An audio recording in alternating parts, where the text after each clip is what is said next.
आज संडे था, फ्री बैठा हुआ था, थोड़ा सा सोच रहा था क्या करूं, तो ऐसे न्यूज़ वगैरह कुछ पढ़ रहा था। एक न्यूज़ पढ़ने में आया कि सेबी ने सर्च एंड सीजर ऑपरेशंस किए हैं मुंबई एंड हैदराबाद के दो लोकेशन पे ऑन क्वांट म्यूचुअल फंड्स। पढ़ते ही मेरा ना पहला तो दिमाग ही उड़ गया। मैं बोला अरे ये क्या है, क्वांट म्यूचुअल फंड पे। ठीक है, अभी फ्रंट रनिंग का इन्वेस्टिगेशन चल रहा है, प्रूफ होना बहुत टाइम लगेगा अभी प्रूफ होने में। लेकिन ये जो फ्रंट रनिंग का मैटर के लिए जो सर्च एंड सीजर हुआ, अब पहले तो बता देता हूँ फ्रंट रनिंग क्या है एंड क्वांट म्यूचुअल फंड के ऊपर क्यों टारगेट किया गया। वो क्यों किया गया, देखिए किसी को भी पता चला होगा कि फ्रंट रनिंग हो रही है, इन्वेस्टिगेशन हो गया। लेकिन मैं म्यूचुअल फंड इंडस्ट्री के बारे में कुछ कुछ आपको बताने की कोशिश अभी करूंगा, जिससे आपके भी दिमाग में कुछ कुछ क्वेश्चंस आएंगे कि ये चल क्या रहा है। ठीक है, पहला चीज, ना ये वीडियो किसी के लिए पॉजिटिव होने वाली है ना किसी के लिए नेगेटिव होने वाली है।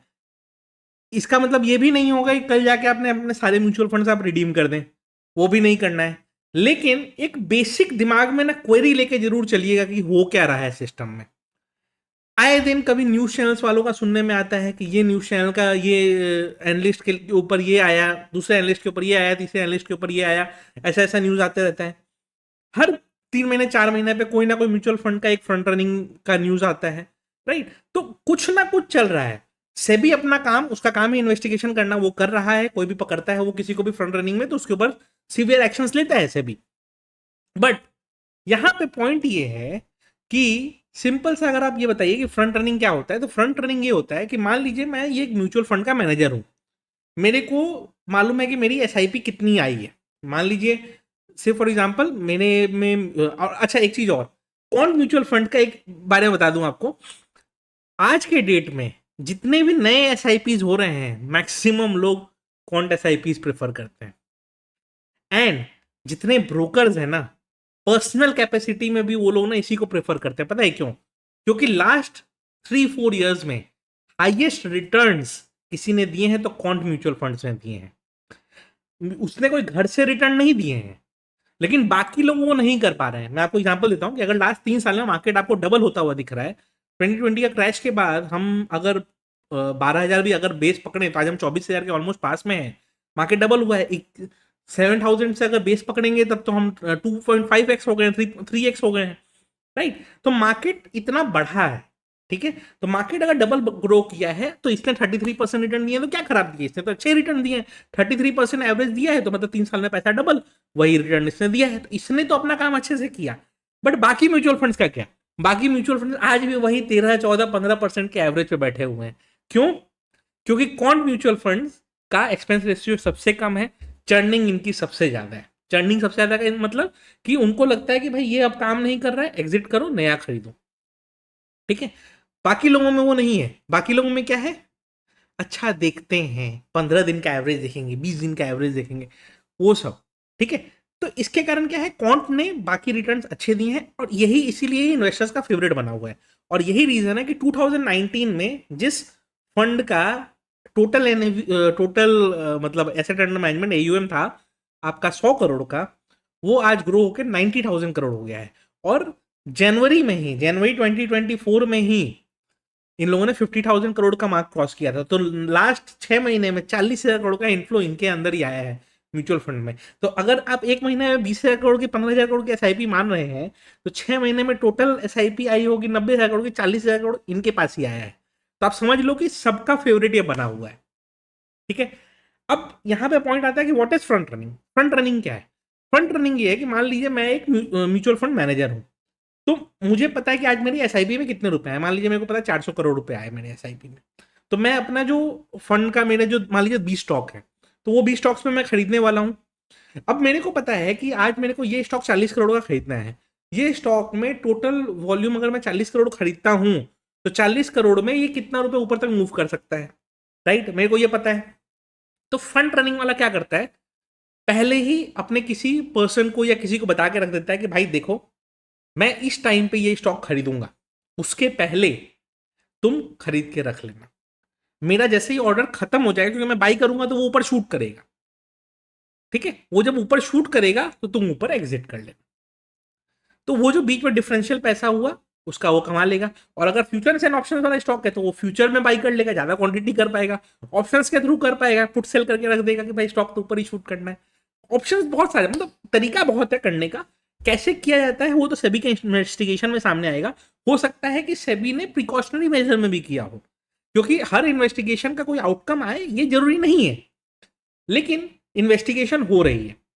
अब मैं एक चीज और कहना चाहूंगा कि ये तो इन्वेस्टिगेशन कर रहे हो आप, अच्छा है, करो एक और इन्वेस्टिगेशन करो। ये इन्वेस्टिगेशन करो कि जहां पे यही सेम म्यूचुअल फंड 33% रिटर्न दे पा रहा है, जिससे पब्लिक का भला हो रहा है। पब्लिक को, मतलब आप सोचो ना, एक शेयर आपने खरीदा, वो गिरने का भी डर रहेगा। म्यूचुअल फंड आपने खरीदा, 30% रिटर्न अगर आ रहा है तो आपको क्या टेंशन है? कोई टेंशन ही नहीं होगी आपको। तो इसमें तो पब्लिक ने पैसा कमाया। बट जो म्यूचुअल फंड्स मार्केट बढ़ा है 33%, 30% के एवरेज पे, 20-20% के एवरेज पे, वहां पे वो म्यूचुअल फंड 15% रिटर्न क्यों दे रहा है? एक बार उसका भी इन्वेस्टिगेशन करो। क्यों? क्योंकि वो इतना अंडर परफॉर्म कैसे कर रहा है। और अगर वो लोग लाख लाख करोड़ के, 3-3 लाख, 4-4 लाख करोड़ के एयूएम पे बैठे हुए हैं, एंड उसके बाद भी उनका उनका सेटअप, उनका परफॉर्मेंस एक छोटे म्यूचुअल फंड जो 5 साल पहले, 7 साल पहले स्टार्ट हुआ, उसको बीट नहीं कर पा रहा है, तो फिर तो क्या ही मतलब है, राइट? मतलब ठीक है, आप इन्वेस्टिगेशन कर रहे हो, अगर कुछ गलती निकलती है पनिश करिए ना, कोई क्यों अनड्यू फायदा उठाए? इलीगल है वो, इलीगल है। लेकिन बाकी लोग रिटर्न क्यों नहीं दे पा रहे हैं भाई? ये भी तो देखो, आप रिटर्न दे रहे हैं, ऐसा नहीं है कि नहीं दे रहे हैं। 13-14%, 15% एवरेज सीएजीआर दे रहे हैं म्यूचुअल फंड्स। बट मार्केट अगर आपका 20-20% ग्रो किया है, तो आपने 13-14 ही क्यों दिया? राइट? अब आप बोलेंगे सर कम बेस बहुत बड़ा है। अरे भाई, बेस बड़ा है तो वो आपका स्टॉक का वैल्यू बढ़ रहा है, तो वो बेस के हिसाब से ही ना बढ़ रहा है। कहानी आती है एक्सपेंस रेशियो की, क्योंकि वहां तो 1-1, 1.5% एक्सपेंस रेशियो ही लेंगे। और जितने पुराने फंड्स हैं, जो रेगुलर फंड्स हैं, 1.5-2% तक एक्सपेंस रेशियो है वहां पे।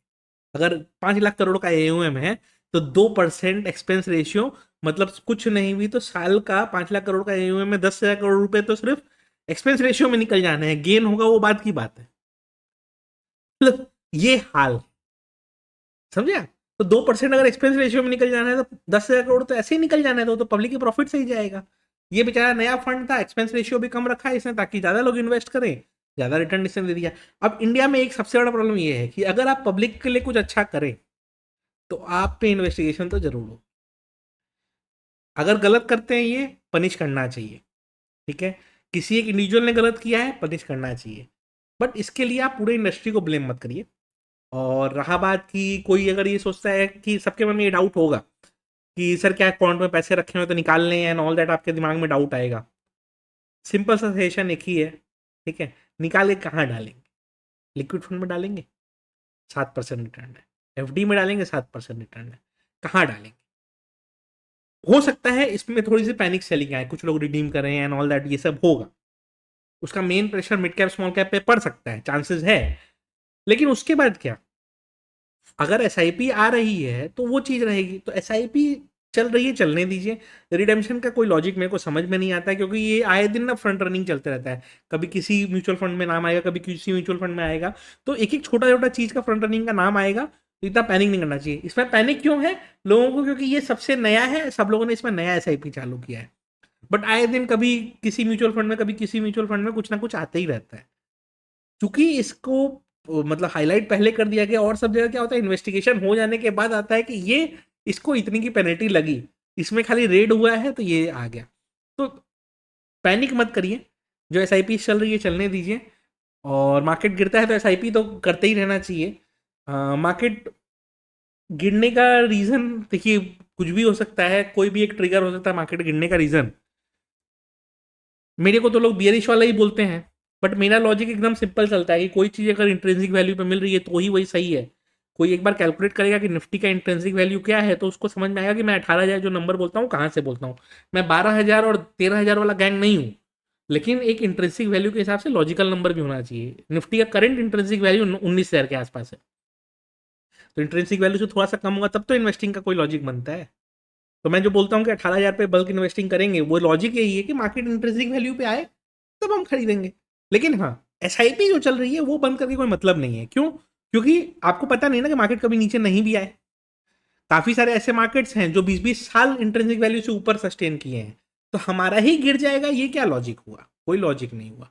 तो पैनिक करने की जरूरत नहीं है, टेंशन फ्री रहिए, अपने फ्रेंड्स वगैरह के संग भी शेयर करिए, और वीडियो अच्छी लगी हो तो लाइक जरूर कर दीजिएगा। एंड एडिशनली ये सब चलते रहता है, सेबी भी अपना काम कर रहा है, कोई भी गिल्टी होता है क्योंकि लोग उठाते हैं अनड्यू फायदा, आपको पता होगा ना कि स्टॉक में भी बाइंग होगी, आप भी खरीदोगे, तो वो चेक करना जरूरी होता है सो दैट क्या हो, इंडस्ट्री की इंटीग्रिटी बनी रहे। लेकिन यस, फंड ने अच्छा कमा के दिया है तो उसमें पैनिक करने की जरूरत नहीं है। हाँ, जब ये फंड भी बड़ा हो जाएगा लाइक HDFC SBI, तो हो सकता है इसके रिटर्न्स भी थोड़े से डिप्लीट हो जाए, लेकिन जब तक वो नहीं होता है तब तक इसके ग्रोथ फंड्स इसी तरह से ग्रो करते रहेंगे। तो वही डिफ्रेंशिएट कर देता है कि इसकी जो इतनी सारी स्कीम्स हैं एंड आज के डेट में 50% ऑफ द SIP मनी इसमें क्यों जा रहा है। वीडियो अच्छी लगी हो तो लाइक कर